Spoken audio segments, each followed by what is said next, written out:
Alors, je voudrais vous accueillir officiellement pour démarrer. Dans le cadre de ce nouveau Tour de France, c'est la troisième année, puisque nous avons commencé en octobre 2012, c'est la troisième année que nous démarrons, Tour de France.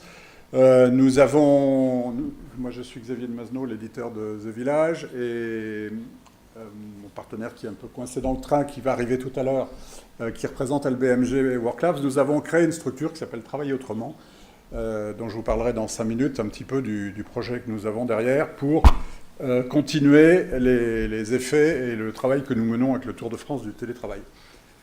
Alors je voudrais aussi évidemment remercier, j'ai dit un mot de la CCI tout à l'heure, remercier nos partenaires, au premier rang duquel Orange, et il y a beaucoup de représentants d'Orange dans la salle, et en particulier Martine, je ne sais pas où elle est, je ne vois pas dans la lumière, elle est là, Martine Bordonnet qui est la référente télétravail d'Orange. Vous le savez peut-être, le groupe Orange est un des leaders des grandes entreprises en France dans le domaine du télétravail entre autres. Il compte, suivant la manière dont on compte, entre 5 et 6 000 télétravailleurs. Et puis le CGET, ex-Datar, qui est un rassemblement d'administration, qui nous soutiennent, qui relaye et qui nous aide à mener cette action. Aujourd'hui, je vous le disais, c'est 3 ans, nous sommes la 26e étape. On n'est pas encore blasé du tout. À chaque fois, c'est différent. Ce sont des gens différents, ce sont des contextes différents, des thèmes différents. Nous avons visité 12 régions. Cette année, nous avons 4 grandes étapes qui sont prévues. Encore lundi prochain, Aix-en-Provence, Nantes, Nancy, peut-être Rouen, etc. À chaque fois, nous avons un mode d'organisation et de fonctionnement qui repose sur des conférences inspirantes. Vous allez le voir tout à l'heure dans le programme si vous ne l'avez pas déjà vu, qui sera introduit par Valérie Peugeot, que je vous présenterai tout à l'heure. Toujours des ateliers participatifs, et cette année nous allons un peu soigner les rendus. Monsieur Vasseur disait qu'il espérait qu'on allait bien travailler pour qu'on en tire quelque chose.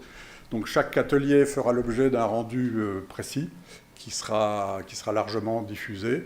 Donc on compte sur vous pour ce travail en atelier, hein, pas juste pour rigoler et voir les autres, parce qu'on a aussi une fonction networking. Et alors le hasard de cette photo qu'on avait prise à Paris il y a 2 ou 3 ans fait qu'au centre on a un Lillois qui est là, qui interviendra tout à l'heure, Emmanuel Duvette, qui est le créateur du premier tiers-lieu, du premier espace de coworking à Lille.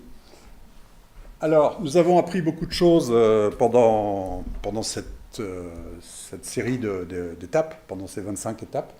En particulier, nous avons vu changer sous nos yeux en 3 ans la perception par les entreprises et les organisations de ce monde du télétravail. Pendant les premières étapes du Tour de France en 2012 et début 2013, les entreprises qui étaient là nous demandaient qu'est-ce que c'est que le télétravail, venaient pour savoir ce que c'était que ces nouvelles formes de travail à distance, en mobilité. Aujourd'hui, le problème est presque réglé, et ça permet d'aborder d'autres sujets. Et c'est comment dire, une bascule, un point de bascule qui s'est réalisé en 3 ans, qu'on voyait venir, mais qui s'est véritablement réalisé.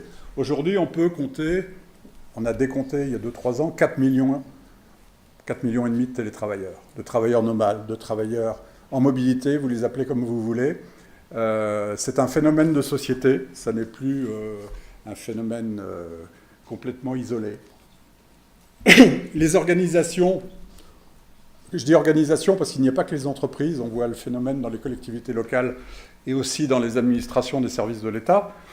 Les entreprises se libèrent, c'est-à-dire que le management évolue, à la fois sous la contrainte, à la fois sous la demande des salariés, des contraintes de l'environnement. Les entreprises évoluent dans leur management, mais pas seulement, évoluent dans la réflexion sur l'immobilier, sur la manière d'organiser les bureaux, sur la manière de gérer à distance les salariés.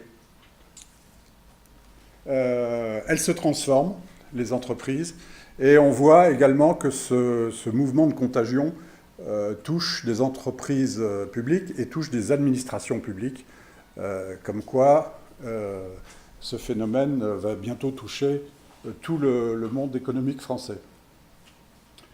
Des alternatives au bureau existent. Je vous parlais à l'instant du phénomène du coworking. Hein. Aujourd'hui, on compte 450 de ces tiers-lieux professionnels en France, qui sont à la fois télécentres, espaces de coworking. Ils ont des appellations, ils ont des fonctionnements, des organisations différentes, mais tous relèvent du même phénomène. Et on ne peut plus dire que c'est un phénomène marginal aujourd'hui, c'est un phénomène de masse. Alors je vous ai dit un mot de Travailler autrement, de l'association.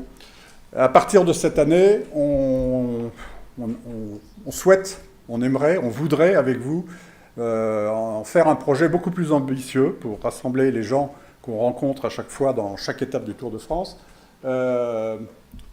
Construire un collectif d'entreprises pour accélérer ce phénomène, ce changement.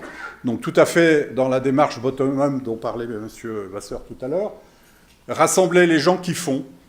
Vous apercevez qu'il y a beaucoup d'entreprises qui ont mené des projets de transformation numérique, passage au télétravail, transformation de leur bureau, etc. On voudrait les rassembler, évidemment en région parisienne où il y a beaucoup d'activités, mais également en province. C'est-à-dire lancer des clubs d'action, de réflexion, des do tanks, des think tanks, on les appelle comme on veut, autour de ces thématiques-là. Donc on vous informera de notre démarche très vite, puisqu'on a vos mails, vous serez informés. On va aussi, avec ces entreprises membres du collectif, monter un observatoire national, un observatoire de l'évolution de ces pratiques. Là aussi, on vous en informera rapidement.